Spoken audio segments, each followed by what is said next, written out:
Good morning from Nicosia, Cyprus. It is 9:30 here on this Sunday morning. Let's talk about some news. Let's begin with three statements. Let's start with the statement from the Russian Ministry of Defense.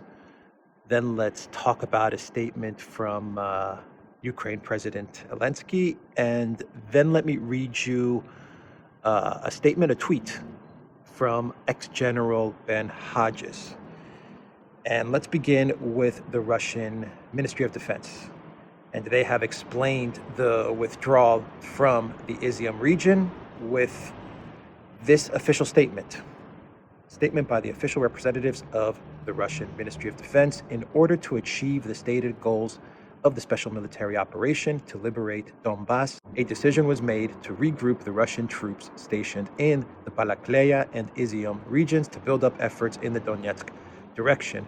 To this end, within 3 days, an operation was carried out to curtail and organize the transfer of the Izium Balakleya group of troops to the territory of the Donetsk People's Republic. During this operation, a number of distraction and demonstration activities were carried out with the designation of the real actions of the troops. In order to prevent damage to Russian troops, a powerful fire defeat was inflicted on the enemy using aviation, missile troops, and artillery. Over 3 days, more than 2,000 Ukrainian and foreign fighters were destroyed, as well as over 100 units of armored vehicles and artillery. This is the statement from the Department of Information and Mass Communications of the Ministry of Defense of the Russian Federation. So the statement kind of hints at, I would say it kind of hints at the fact that this may have been the plan all along. That's what it hints at. That's how I'm reading it. So let's move on to a statement from Ukraine President Zelensky, and what he had to say during his nightly statements that he gives. And let me get to his, 1 second here. Where is it? Here we go. Let me get to what he said. Now, this was a pretty long video statement. Usually he gives out these video statements every night, or almost every night. And he posts it on social media, Facebook, Telegram, etc. And this one was kind of a long one, but let me read you the parts that I think are important that I've highlighted here. Somewhere in the middle of his statement, according to the readout, this is from the readout, he said, President Zelensky, I held a meeting with the Supreme Commander-in-Chief headquarters today. Reports on the situation on the front lines from the commanders of operative areas were presented. The necessary decisions were made. We discussed support of our military. We listened to the report of the Defense Minister Reznikov on the results of the meeting at Ramstein Air Base. Thanks to our partners for their support. The movement of our soldiers in different directions of the front continues. As of now, as part of active action since the beginning of September, about 2,000 kilometers of our territory have already been liberated. These days, the Russian army is showing its best, showing its back. And in the end, it is a good choice for them to run away.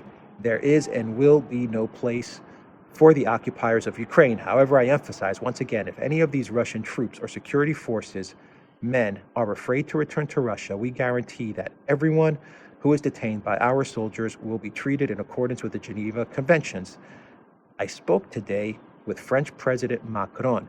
I briefed him on our activity at the front about further prospects. We discussed Russian provocations at the Zaporozhye MPP and the need for immediate demilitarization of the plant and the immediate withdrawal of Russian troops from there. I also talked with Mr. President about increasing defense support of our country, about increasing pressure on Russia, in particular about sanctions, pressure about visa restrictions for citizens of the Russian Federation. The arrangements reached during yesterday's agreements with the head of the Polish government, Morawiecki, were developed at a meeting devoted to the issues of support for our Polish brothers during the autumn and winter, our energy cooperation with Poland, as I promised him. And I'll put a link to this full readout, because right now what you're getting on on the internet is you're just basically getting pretty much the one paragraph where he talks about 2,000 kilometers of territory has been liberated, and I think the readout is worth taking a look at. It's not short, but it's not too long either. And it was an interesting statement from Zelensky. The 2,000 kilometers is not. I mean, they advanced 2,000 kilometers quickly, but in the grand scheme of things, if you look at all the territory that is under Russian control, it's a very small amount of territory. I'm not taking away the significance of the territory that was gained in the short amount of time, but I read a comment on I'm trying to remember the channel. I forgot the channel. Anyway, I read someone's comment as I was listening to an analysis, and someone said that the 2,000 kilometers is something like 1/40th of all the territory on the front line. I don't know if that's true or not, but it is when you zoom out and you take a look at the territory that was taken. It's significant, but it's small compared to the big picture of things. Let me read you another statement from General Ben Hodges, ex-General Ben Hodges, and what he said with regards to the Ukraine counteroffensive and the territory gained. Now, Ben Hodges, ex-General Ben Hodges, he's been one of the champions of regime change in Russia and breaking up of the Russian Federation. He said this on September 4th, and then he replied to his tweet on September 4th with a statement he made yesterday. He said, "I think the U.S. war aims for this conflict should include de-imperialization of Russia. De-imperialization. It seems to me that we are seeing the beginning of the end of the Russian Federation as it looks today. We need to be prepared for this. We were not prepared for the end of the USSR." And he sent this tweet on the 4th of September, and then he kind of replied to it yesterday. And he said, "End of the Republic of Tuva may be the first to go. They've had more soldiers killed serving in the Russian army than any other part of the Russian Federation, while Muscovites were at the beach in Crimea. But Chechnya may beat them to the exit." But Chechnya may beat them to the exit. So Ben Hodges, he's been talking about breaking the Russian Federation for God knows how long. Anyway, that's his wet dream, is breaking up the Russian Federation. Ex-General Ben Hodges. But I just think it's interesting that he made that tweet on September 4th, and I'll get into that in a bit. But going back to Zelensky's statement, you can see the amount of coordination between Ukraine and the EU and NATO in his statement. He says that he spoke with Macron as to what's going on. He was briefed by his defense minister. Then he spoke to Macron. He spoke to Poland. He discussed energy needs with Poland. He spoke to Macron about the Zaporozhye MPP and the military operation.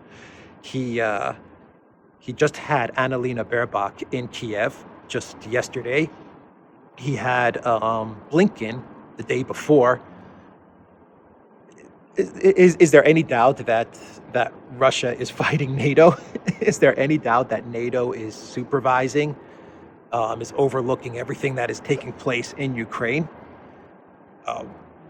There's no doubt about it that Zelensky he's the president of Ukraine, but it's almost as if he's just kind of an upper level manager in the corporation, and it looks like his immediate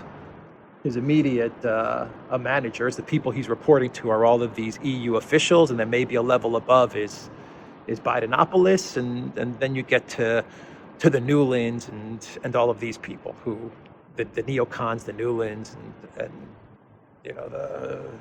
the deep state. That's what it seems when you look at the readout, when you take a step back and you see all the events that have taken place in the last week, and then you see all of the NATO and EU officials that have that have been discussing with Zelensky how things are unfolding, it's obvious that Russia is fighting NATO. I mean, Russia's managing a special military operation, but NATO is definitely at war with Russia. And then you take the statement of Ben Hodges, and it kind of puts everything into context. So, with that being said, let me read you from Larry Johnson's Sonar 21 blog. And this is an interesting analysis from Larry Johnson. I think it's an excellent analysis. And I'm just going to preface it by saying, remember the tweet sent from Ben Hodges, ex-General Ben Hodges, on September 4th. This was, at the beginning of the launch of this Kharkov counteroffensive. And also remember what Alexander said 2 days ago. And he was, from what I understand, he was one of the only analysts who noted that Russia, there's a possibility that Russia would move out of Izium. And the reason Alexander said that was from a strategic standpoint. Izium was not what it was cracked up to be. What do I mean by that? The Russians took Izium in March, and Izium was supposed to be the launch pad for the Russians to move towards Slavyansk and to liberate Donetsk. But the Russians got bogged down in Izium because of various issues. Alexander points out the terrain and the forested area and things like this. But for various reasons, Izium did not turn out to be the beginning of the liberation of Donetsk. It wasn't where Russia was going to move towards Slavyansk and to liberate Donetsk. It just didn't work out. And this was in March. And Alexander notes this. And he said in his analysis a couple of days ago that there is the possibility that Russia will withdraw from Izium because from a military standpoint, it just doesn't make sense to remain there. And given the pressure, the advance of the Ukraine military, it doesn't serve any real purpose from a strategic standpoint because Izium did not manage to be what it was supposed to be. It wasn't the liberation of Donetsk, and plans changed, and the Russians decided to liberate Donetsk from a different front. And so Alexander notes that from a military standpoint, leaving Izium made complete sense, especially if the Russians knew that Ukraine was planning this Kharkov counteroffensive, and the Kharkov counteroffensive came after the failed Kherson counteroffensive. So if the Russians understood that this counteroffensive was about to come, then from a military standpoint, it made complete sense to withdraw from Izium. Of course, the drawback to withdrawing from Izium was the PR optics of it, which is a big hit for the Russian leadership and for Russia's prestige, as well as the fate of the civilian population. But at the end of the day, the decision was taken that it's best to withdraw from Izium. Anyway, why am I saying all of this? I'm saying all of this because what Larry Johnson says in his Sonar 21 article may actually point to the fact that yes, the Russians did know that these counteroffensives, both Kherson and Kharkov, were coming, and given the situation in Izium, and given Russia's goals to liberate Donetsk, and the fact that Izium wasn't a central piece to that anymore, perhaps the Russians did plan ahead of time. The Russian military did plan ahead of time, and they did say, you know what, we see what's coming. It's best if we make these moves so that then we can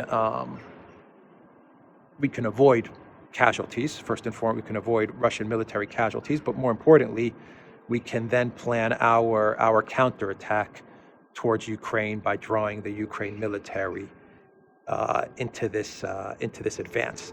Anyway, let's and this is just everything that I'm saying is just, I'm just piecing different pieces together, and I'm not saying that this is exactly what's going on. No one knows exactly what's going on, both on the Ukraine side of things and on the Russian side of things, the NATO side of things and on the Russian side of things. No one knows. But I think if you start to piece things together, you start to maybe get a picture as to what happened, what's happening, and what is about to come.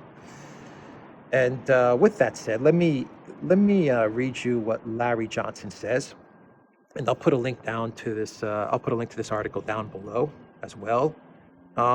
It's I don't want to say it's a long article, but it's got a lot of good info to it. So it's definitely worth a couple of minutes of time to read it. So in the article, Larry Johnson talks about the planning process, the military planning process of the United States specifically, and he references Padden and he goes back in history to talk about that a bit. But he says that the planning process that Padden followed is similar to what the U.S. military uses today. The current system is known as the Joint Operation Planning and Execution System, aka JOPES, JOPES, I guess is how it's pronounced. And then Larry says that the planning process, it starts with an alert order. An example is be prepared to act, usually followed by a warning order, such as Houston, we have a problem, tell us how you plan to solve it. And then the military command that receives the warning order immediately tasks its staff to prepare courses of actions, aka COAs. So I just wanted to provide a little bit of context to the next statements that I'm going to read. Since the United States and NATO are involved directly with Ukraine's military planning, I'm certain they followed the JOPES process, the JOPES process. That means the planning for the Kharkov offensive probably started the 1st of September, perhaps even earlier, i.e. July or August. Assembling and moving the men and equipment to deployment points took some time. It was not done overnight. So, was Russia caught by surprise? No. They had at least 1 week's warning of the impending Ukrainian attack. If you want to believe that Russia's intelligence service is incompetent or was deceived in this operation, enjoy the fantasy. The Russian planners had a couple of choices. They could have moved their forces into position earlier, but that would have tipped off the Ukrainians and West that the planned offensive was compromised. Alternatively, the Russian planners may have decided to mask their movements and made choices about which villages and cities to defend and which to abandon. If Russia had moved preemptively to reinforce Izium, that would have raised warning flags for the Ukrainian and NATO planners. I agree with Andrei Martyanov's take. The Russians knew it was coming and chose to let the Ukrainians flood the zone in order to eventually hit the Ukrainian forces with a massive counterattack.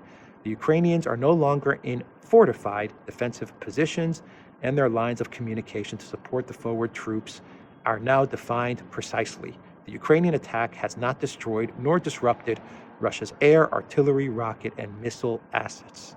Attacking the Ukrainian units is an easier task, not more difficult. I'm not privy to the Russian plan. What I do know is that the planning process required to deploy the troops and equipment moving into Kharkov was not a panicked response. Hollywood can create the illusion of rapid movement of military troops, but the real world requires alerting units, making sure they are properly supplied, and then undertaking the logistics task of moving those units into combat. This means the planning was deliberate, not a crisis response. So that is an excellent analysis from Larry Johnson, and we are starting to see. I did see today, this morning, that the Russians are now starting to hit these areas in Kharkov with Iskander missiles. Now, I don't want to say I'm 100% on that, but I have seen reports that is what is taking place right now.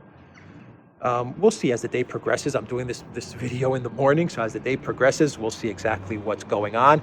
Is Ukraine going to advance further?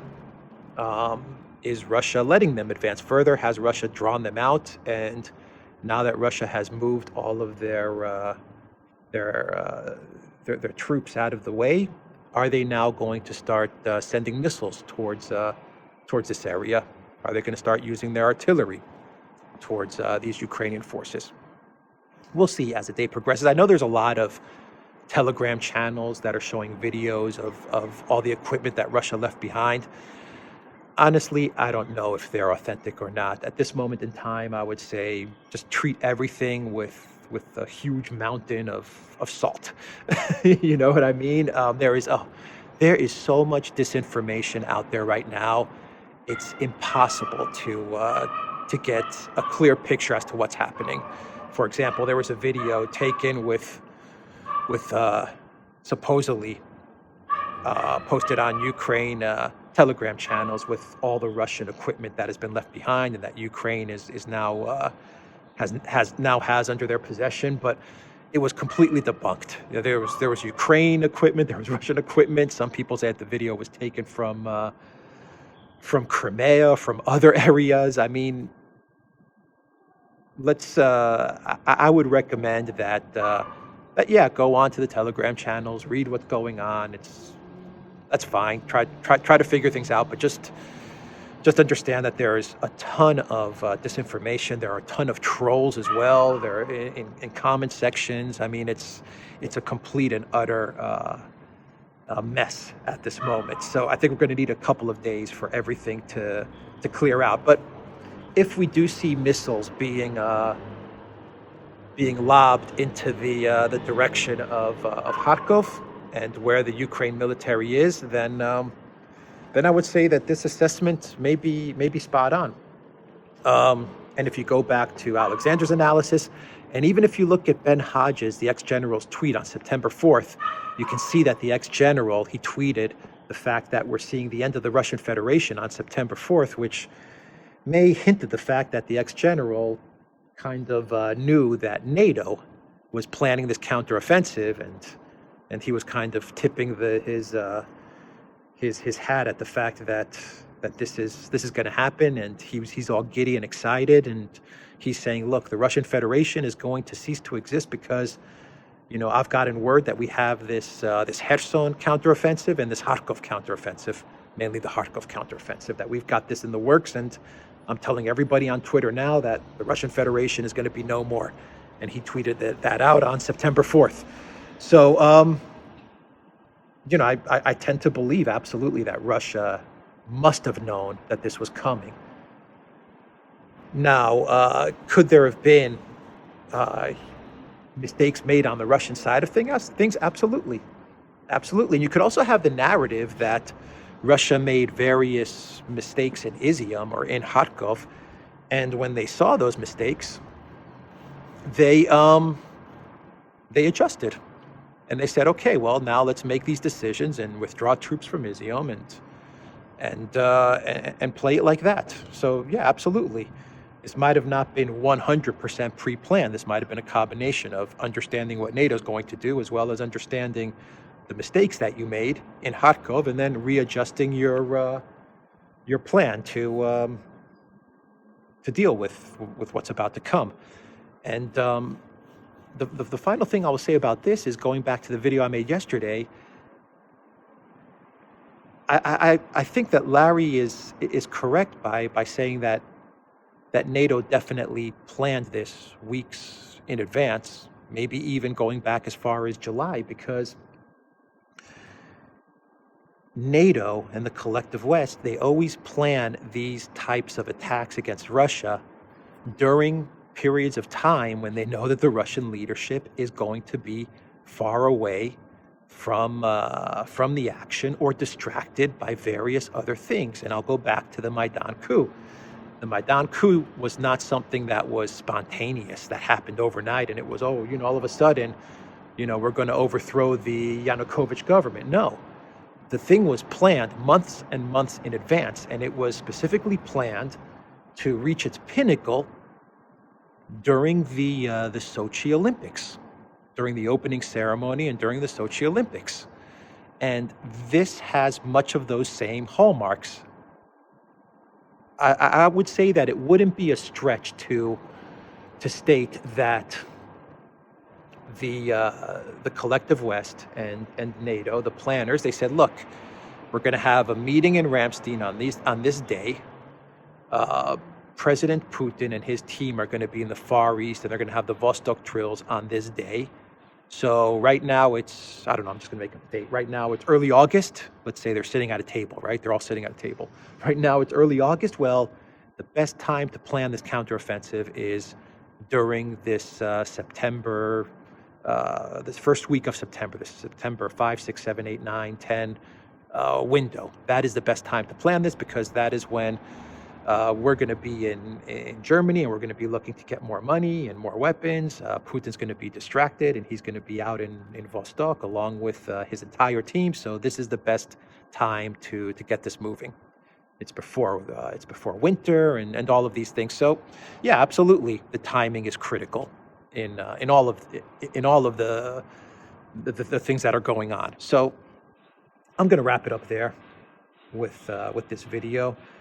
I do want to talk about Greece and Turkey, but I'll probably do that in a second video that I'll do later on in the day. And in that second video, we may have more information as to what's really going on in Kharkov. And once again, I'm doing these videos in the morning, and things can change as we get to the afternoon.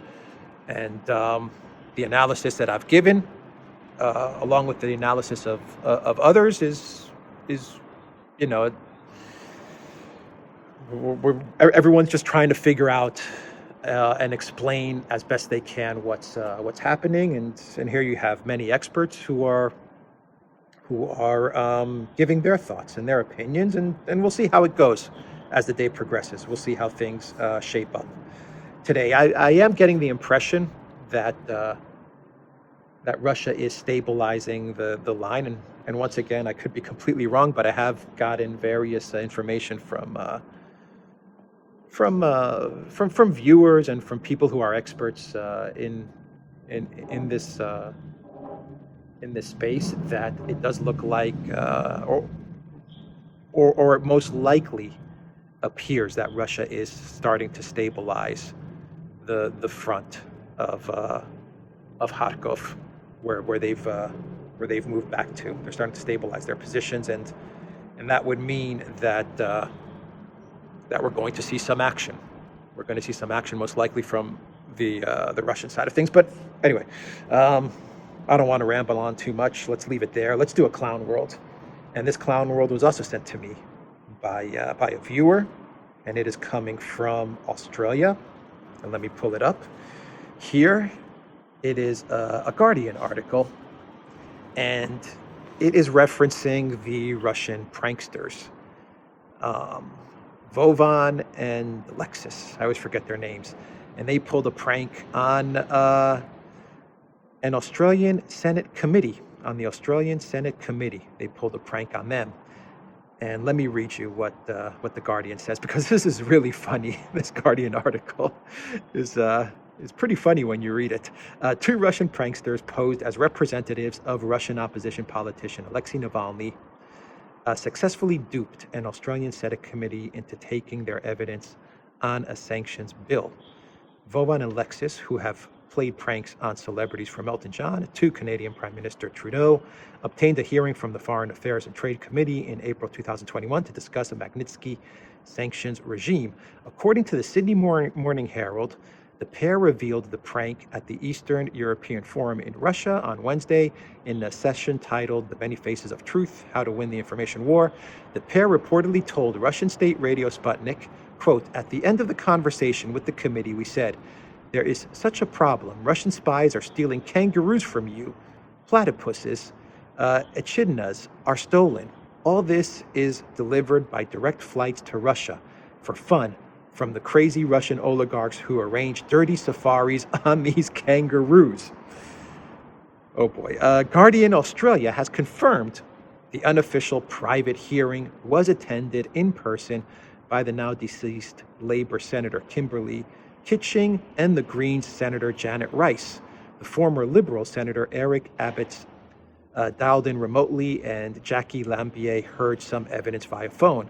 Suspicions were raised when the pair, whose real names are Vladimir Kuznetsov and Alexei Stolyarov, began their evidence with questions about why Australian senators didn't appear upside down and which way the water flowed down the bath plug hole. One gave evidence in a bathrobe. So I'm not sure when this took place, because this is a story that they were relaying to an audience at the Economic Forum in Vladivostok. So I'm not sure about the timeline, what was the exact date of this meeting, but this has been confirmed by The Guardian that this really did take place. So this really did happen. The Russian pranksters, well, they strike again, or they struck, or they struck back then whenever this happened, and I just think it was just a funny account where they talk about kangaroos and platypuses being stolen, and given to Russian oligarchs, and I could just imagine the Australian senators are just kind of sitting there, probably believing everything at first, and then kind of taking a step back and saying, why is this guy wearing a bathrobe? But, whenever they hear names like Putin or Zelensky or Putinade or Navalny, all the collective West leadership, they get so excited when they hear a Russian accent and they hear, I'm with the office of Navalny, or I'm with the office of Zelensky, or I'm a whistleblower from the Kremlin. They get all giddy. It's like they think they're going to get some really big, deep hidden, super double secret information about everything that's going on in Russia. And these guys, these pranksters, they use the same trick over and over again, and it works over and over again. It works all the time. Anyway, that's the video, guys. TheDuran.locals.com. Check out Alexandra's channel. Check out the Duran's channel, Rumble, ODYSEE, BitChute, Telegram, and what else? That's it. Take care.